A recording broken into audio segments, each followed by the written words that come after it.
parcours métaphorique vers l'idéal. Et pour ça, on a interprété le conte des 3 métamorphoses de l'esprit de Nietzsche, qui est tiré de son livre Ainsi parlait Zarathustra. Et c'est un chemin d'introspection, aussi une quête vers la sagesse, mais au sens étymologique du terme, c'est-à-dire au sens de la connaissance de soi.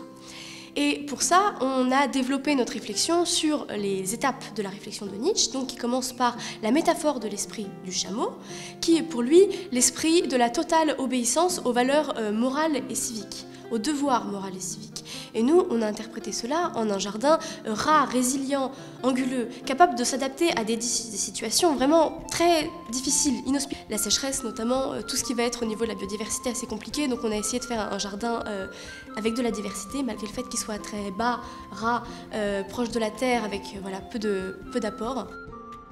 Puis ensuite, on a fait aussi le jardin donc, du lion, qui est basé sur la métaphore de l'esprit du lion, qui est là, pour Nietzsche, la révolte envers les valeurs, contre les valeurs traditionnelles.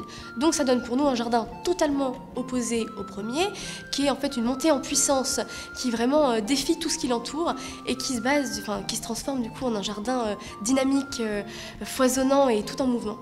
Et pour finir, on a la métaphore de l'enfant, qui est l'esprit du coup de l'innocence créatrice pour Nietzsche. Et là, on a encore un jardin qui est très différent de ceux des autres, mais non par opposition comme peut l'être le lion, mais ni par défiance, mais par innocence. Et ça fait un jardin qui nous enlace, dans lequel nous nous immergeons et qui n'est plus juste traversé. C'est un jardin, et ça c'est très important pour nous, qui implique un changement de posture. Nous, ce qu'on voudrait vraiment qu'ils retiennent, je pense, c'est vraiment ce parcours métaphorique à l'intérieur de soi. C'est cette réflexion qu'on offre à la fois sur l'humain, mais sur le végétal. Et d'ailleurs, on a aussi une dimension, on va dire, d'un idéal écologique qu'on voudrait ouvrir sur ce jardin. C'est l'idée du climax végétal de Gilles Clément, qui est l'idée en fait de l'aboutissement d'un équilibre végétal retrouvé, et qui pour nous est une valeur qui est intéressante aussi à réfléchir, à questionner, et qu'on serait ravis de pouvoir inviter au sein de notre jardin.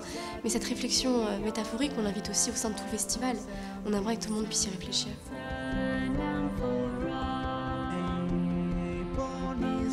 That